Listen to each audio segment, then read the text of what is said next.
I got 7 o'clock, so I'm going to get started with the Wednesday Wind Down webinar and YouTube show. That is a show that's for outdoor enthusiasts that find it hard to get together with other outdoor enthusiasts to talk bullshit about all things outdoors. So I'm Dan Conger. I'm the host of this webinar. Tonight it's just me. And I'm going to be talking about day hike gear, and specifically gear that I bring on day hikes. So people that are on right now, tonight, this is probably old hat, but I have a few variations on it for people that haven't done a whole lot of hiking, or people that are kind of wondering. There's there might be some insight into here. We've kind of talked about backpacking, but I kind of wanted to take a step back and think like, well, what do I bring on my day hikes? So I've got a couple categories. So I'm going to start off with things that I always bring on a day hike. And it doesn't matter if it's a 2-mile hike or if it's 20-mile hike. If I'm going to be out for a day, this is the gear I'm going to bring with me. So the first thing I'm going to bring, of course, is my day pack. So my tried and true day pack is a very, very old REI flash pack. And it turns out I did the math on this. I've had this for 15 years. It's doing what I want it to do, right? It's gone through several iterations. I've modified it. I've added, because that's my trail name is MacGyver. I've modified it with some elastic straps that go through here. That works really well. When I used to carry a hydration bladder, I added a strap to hold that. I've also added a water bottle holder, and this is a phone pouch. This is actually a Justin's phone pouch made by Justin. You can find those on Etsy. He has a store on there, Justin's Ultralight, I believe. So anyway, this is my normal day pack that I would bring on day hikes. So that's my first thing I start off with. And then the other one I'm going to start off with is the 10 essentials. So I've got my 10 essentials mostly in this bag. I've got them scattered a few other places. So let's review the 10 essentials, because I think they're totally valuable, and I don't want to say they're overrated. We get talked about a lot, and they deserve a lot of talk, because we all run into people on the trails that don't have this gear, and that's a real disaster. Okay, so 10 essentials, right? So just a recap on 10 essentials is sun protection. So I've got sunblock, and of course I bring a hat. That's basic of my sun protection. I've also started wearing a bandana off the back of my hat that kind of protects my neck, kind of as a cape. That works really well. That's my sun protection. Hydration.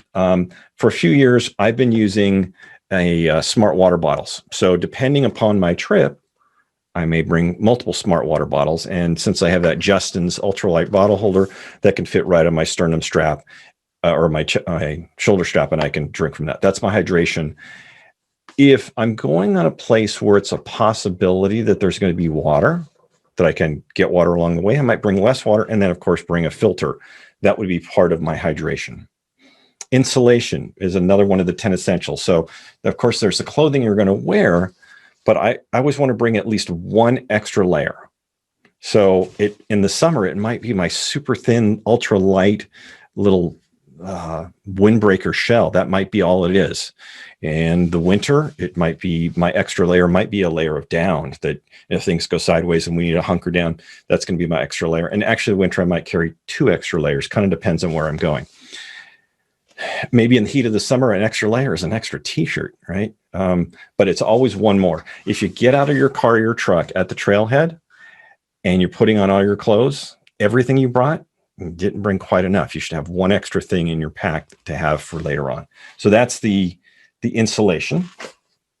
Of course, you need to adjust your insulation for where you're going, right? Going to the desert, going to the mountains, going to the snow. Those are different things. Emergency shelter. So emergency shelter could be a trash bag. I think I've got a Mylar blanket in here. That's my emergency shelter. Illumination is another one of the 10 essentials. In here, I've got just a little micro squeeze light, and I'll show you another option that I bring. But a headlamp, some sort of a flashlight, or some sort of a light to get you out of a jam is good in here. First aid. I'd say about half of this bag is first aid kit. I did another one where I think I've done my home built first aid kit and what goes into that, and then a repair kit. Again, my trail name is MacGyver, so I've got a moderate amount of repair items, from zip ties to duct tape to wire and maybe some twine, things like that. And then extra food. So that's the core of the 10 essentials. Now, those are kind of, some of those are scattered across the rest of my pack. The other thing that comes with me every single trip is my toilet kit, right? Got to have paper, got to have a trowel, got to have a Ziploc bag to pack it out, and some hand sanitizer. That comes with me every single trip. You never know, right? And it doesn't weigh much, so that's worth keeping in there.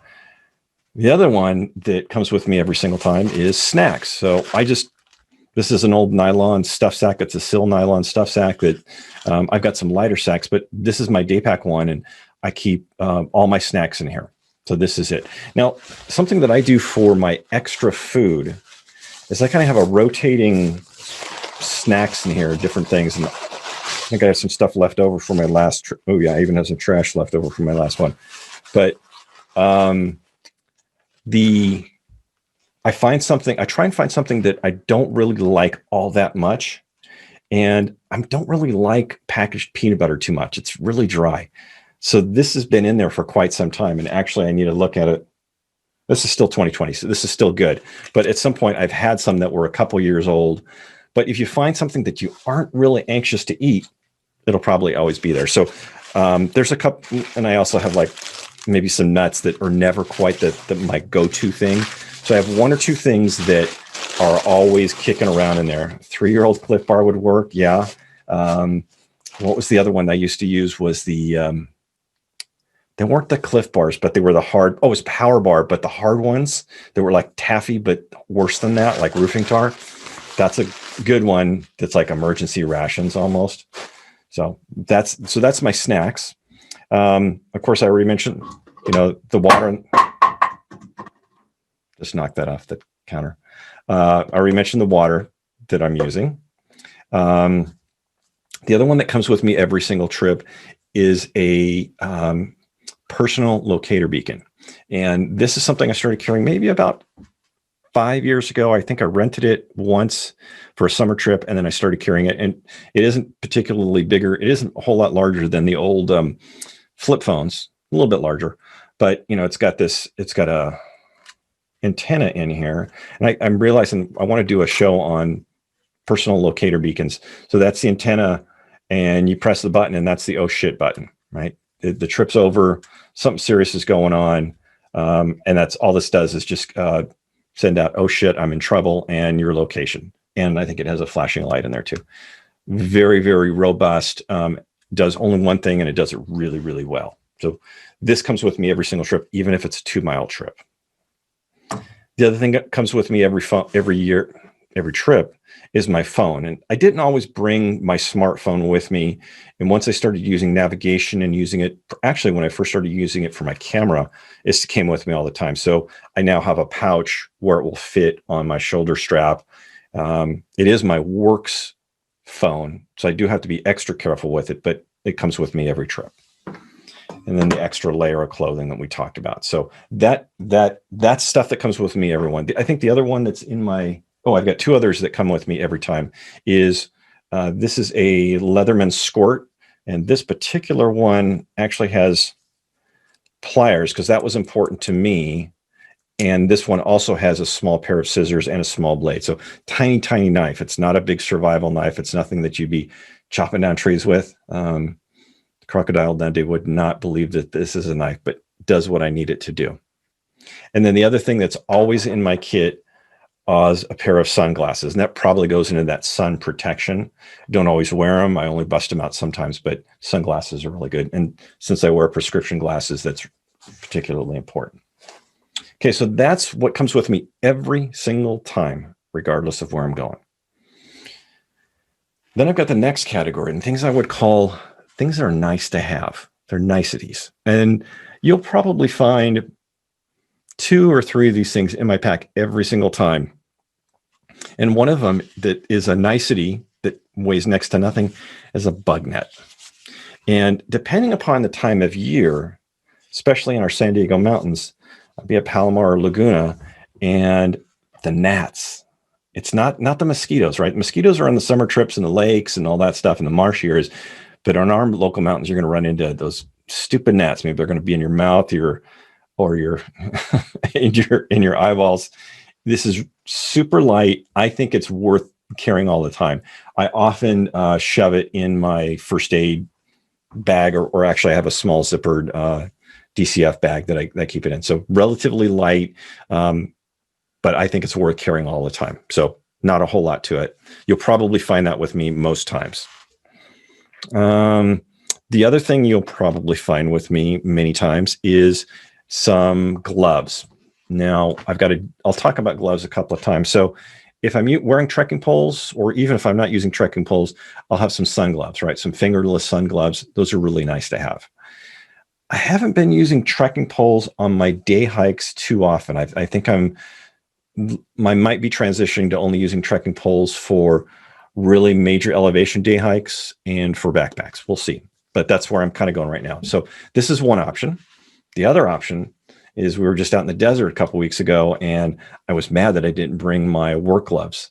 And if you're doing any kind of scrambling, if you're putting your hands out over exposed and weathered granite, man, that can tear your hands up really quick. And these are Milwaukee, but there's a couple of different types that, they have a really good fit to them, but they have some sort of a leather palm.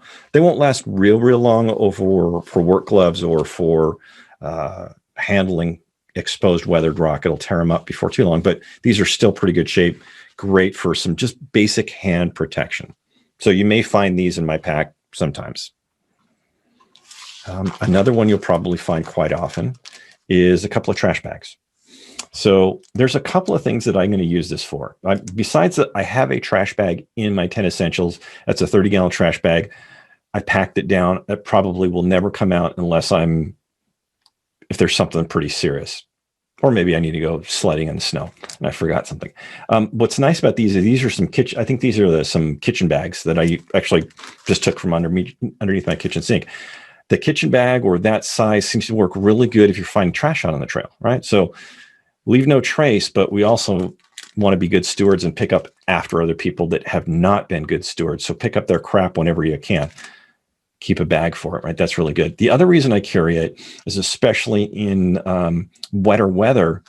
If my pack feels like my layers might get wet, I could shove that in this and then shove that in my pack. Basically, the way you would use a trash compactor liner on your backpack to protect your gear inside. And then this bag that I have it in, well, I've got my phone. Maybe I want to have access to it. I could drop that in there and that would waterproof that. So I could use it for waterproofing or for trash. So trash bags, good idea to carry. And then my new old toy that is now in my kit is an anemometer. And it's a wind gauge. And I've had this for probably 15 years, and I finally for work, and I finally brought it along on the last trip that I did with Dave and Doug. And we're like, wow, that's really windy. Like, oh, that's 17 miles an hour. Oh, that was 25 miles an hour right there. That's what a 25 mile an hour gust feels like. So that's kind of a fun thing to have, especially if you're going to be out in the deserts, since I've got it. And then the other two things that are nice to have, and these are my interchangeable, these are almost my luxury items, is I have a phone mount, right? So this will clip onto my phone, and this is a stick pick. And a stick pick will go on the end of your trekking pole, and it has a 1/4-20 thread that would allow you to, basically it's a tripod mount, would allow you to put your phone or camera and turn your trekking pole into a selfie stick. And that's a great way to get group pictures and on a larger trip. It's kind of fun. So if I'm bringing my phone, this is kind of nice to have. But then the other one this is really fun is I just started playing around with the GoPro. So I might be bringing my GoPro. So how GoPro integrates in with the phone, I don't know yet. I may not carry this on long trips, so maybe only day hikes. We shall see. So those are my nice two. Hey, I'm roughly halfway through, so I'd love to hear how some of your always got to have and some of your nice to have, right? Those would be some really interesting things to to hear. So either put them in the chat or put them in the Q&A, and we'll take a look at them. So I think we'll definitely have time for it today. It looks like I'm a little bit ahead of schedule. So the next one I want to look at, actually it's my last category, is stuff that might be seasonal. So that's probably realistically, that's my 2 to 3 seasons. I'll always carry that gear. The always will always be in there. The nice probably, but for fall, winter, maybe spring, basically shoulder seasons, I might have a little bit different gear. I might have a little bit more. And what I find myself doing is in the winter, I'm going to bring my larger day pack. Now, this is really light material. It looks enormous and it rarely ever gets this full, but this is a nice thin nylon mountain hardware. Yeah. Pack. Just happened to randomly find it on sale at Nomad Ventures, and it was a price that I wanted to pay. I actually got this before I went to Grand Canyon on a day hike. So there's 20 plus miles. You got to carry all your layers. You got to carry all your food.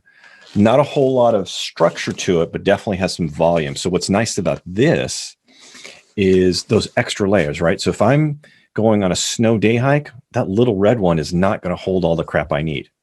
Now, do I want to go with my full big Osprey backpack? Maybe. Or maybe I want to use this. So I could fit down in here.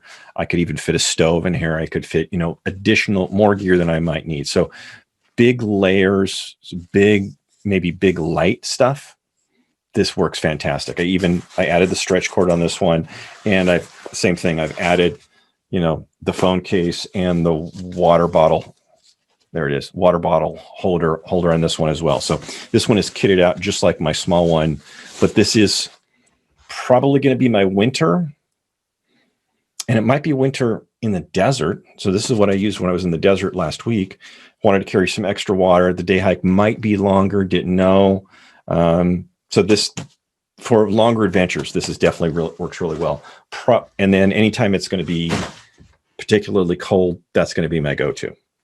Now, some of my friends just always use their big pack, right? So that's another strategy. Just always bring your big day pack, and you get used to it. I kind of like that strategy. The other things that I put in my pack that will be in my pack for the rest of the season until it warms back up is going to be a warm hat. All right. So I'm always going to have a warm hat in there. If things go sideways, this could really save your bacon, especially if you don't have a whole lot of hair. Getting a warm hat on if you're out later than you intended, or if it gets windier than you intended, this is really nice. So this is always going to reside in there. And then a pair of gloves. Now, these are moderately light gloves. I've kind of realized that I don't like having cold hands. I almost have a glove fetish. I have lots of different gloves, and I'm always in search of like the just right glove. These are not my heavier. I have a heavier fleece glove. These are like a mid-weight fleece glove.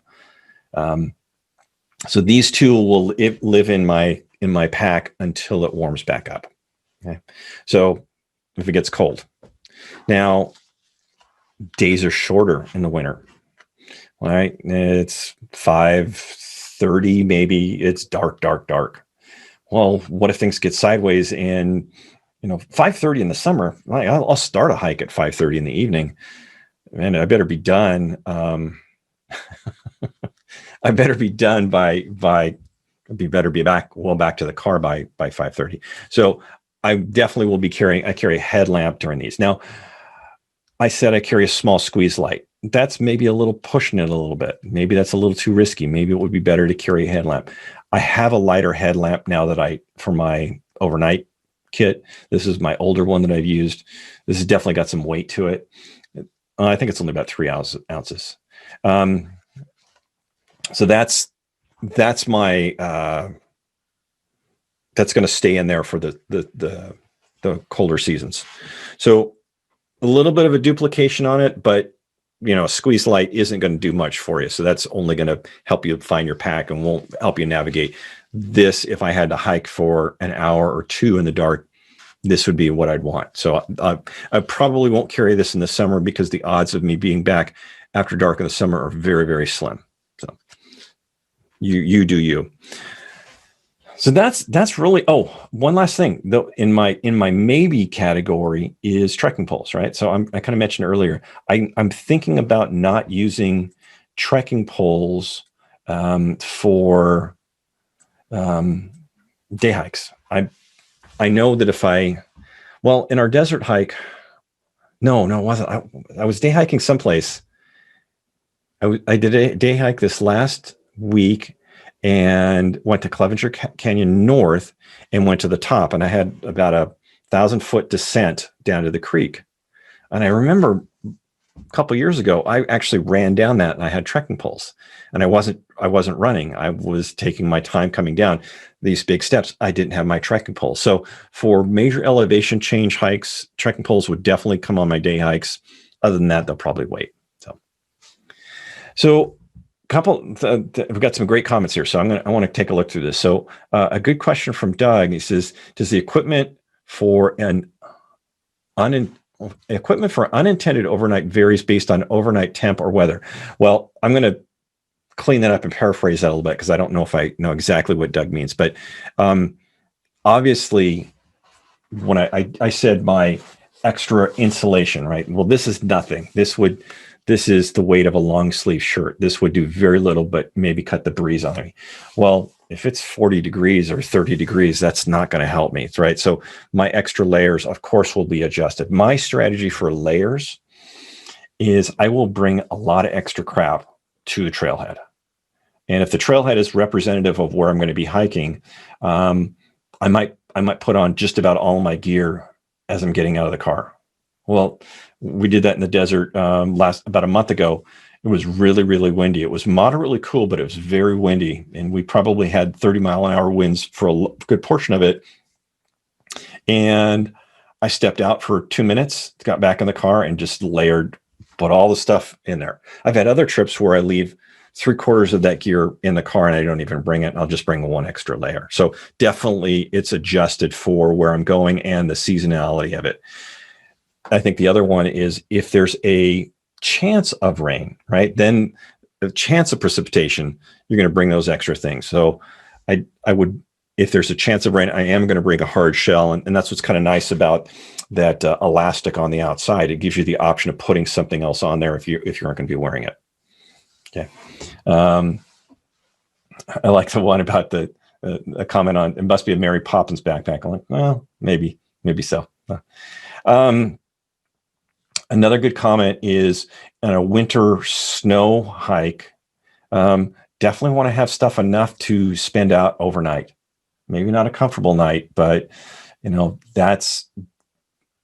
could have anyone that gets injured, right? And that's going to, if you have to come to a complete stop in snowy conditions, that could be quite serious. Because the first time I went, I think it was 20, 25 degrees, something like that. And we were snowshoeing and I was in a t-shirt, a synthetic tee and a windbreaker. And I was doing great. Maybe I had a hat on and that was it. Totally warm. And actually I was warm enough, but if we would have stopped for an hour or two, man, I would have had to layer up big time, right? And if you had to spend longer than that, you won't be burning those calories. So that's definitely watch your layers on that one. Okay, let's take a look at the other one on the chat. A question from Nikki. It says, do you wear a mask on the trail for COVID or just trying to keep your distance? Yes. So my strategy on that one is I've been using a buff that will be around my neck. I run hot. I don't particularly like it, but it does make my neck hot. And when we're coming up to anyone, it's immediately coming up. Buffs, however, are not ideal because they're generally a single layer. Even a homemade mask is 2 layers. Well, most homemade masks are 2 layers. So that's not 100% ideal. So yes, it's that and my distance. I just came up with a new strategy. I think my wife had this idea was a couple times I've been on a few hikes in semi-populated areas and you see people. So it's like you mask up and they're coming by. It's a 3-foot trail. There's no way to stay 6 feet apart or more away from people. Maybe I'll step off the trail, maybe not. It really kind of depends on the circumstances. and you get people not wearing a mask, and it's upsetting. And well, you can't control other people, but you can influence other people. So I've started doing a positive reinforcement. People are wearing masks. Thanks for wearing a mask. That's my strategy is reinforce the positive, and it's even better if they're with somebody that's not wearing a mask. Talk of this person. Thanks for wearing a mask. Don't make eye contact with this jackal, right? So I'm trying that one. One more question. Let's see. Do you hike in snow, ice often, or just use spikes or take poles? That's a very dependent upon weather and conditions. Is for San Diego folks, where we are right now, it depends where you're watching later on YouTube. The place where that's going to be most common, or when it would be San Jacinto and maybe Mount Baldy. Those are probably going to be the two common places that people go when they might be snow and ice. You can find out a lot of times those conditions. So there have been times where I've had micro spikes. Well, I have a set of micro spikes that they start with a K. I can't pronounce them. I'll put them in the notes. The micro spikes are basically very small spikes with elastic that will go over your boot or shoe. And those are only for traction aids, right? That's all they do. Well, if the snow's soft, they're worthless. So you may end up just carrying them in your pack. So that might be one of those, that might go in the category of this, right? It's like seasonal. Are you going to carry it or you're not? And it might be dependent upon your trip. Are you carrying it or not? If you got a big enough pack, maybe you're just going to carry it anyway on the off chance. Snowshoes are another one, right? Are you going to, you can only use snowshoes under certain conditions. And carrying snowshoes when you don't need them is a real bummer, to carry them the entire hike. So, so no, I don't always do that. I haven't done a whole lot of that in the last couple of years. I haven't done either. And yeah, I see this comment. It's like, we wish we had micro spikes on Vulcan Mountain last week. Okay. Yeah.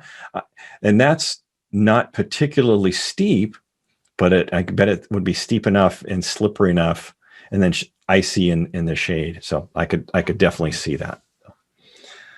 Okay. Well, wow. I thought I was running out of, I was going too slow, but we're about half an hour. So that's what I carry in my pack. I will put a link to the 10 essentials in the show notes. And any of the things that I forgot the name of, I'll put those in there as well. But I guess the thing I'd like you to take away from this is your backpack kit should be variable, right? You should have things that you always carry, bare bones minimum. Let's have it the 10 essentials, but then have those other add-ons that are right for you. Like maybe it's a beacon, maybe it's something else. Put some, always leave that in your pack. And then have things that you're going to add to it. Maybe they're seasonal, maybe they're dependent upon the trip, and then adjust based off of those criteria. And then lastly, I like that strategy of adjusting layers and food at the trailhead based on the conditions or expected conditions. So next week, I'm going to be back with a full panel. So I have 3 other people, and we're going to talk about solo backpacking travel or in solo hiking travel, hiking by yourself. What does that mean for people in general? And then what does it mean for women and people that are more concerned about their personal safety? So I've got a panel of 3 women. We'll talk about things that apply to everybody. And then the second half will focus in on things that are really might be important to women. So hope you can join us for that one. Thanks for everybody. Glad you were here. Welcome to 2021. Hell of a night. Hopefully tomorrow's a good one. Okay. Take care, everybody. Good to see you.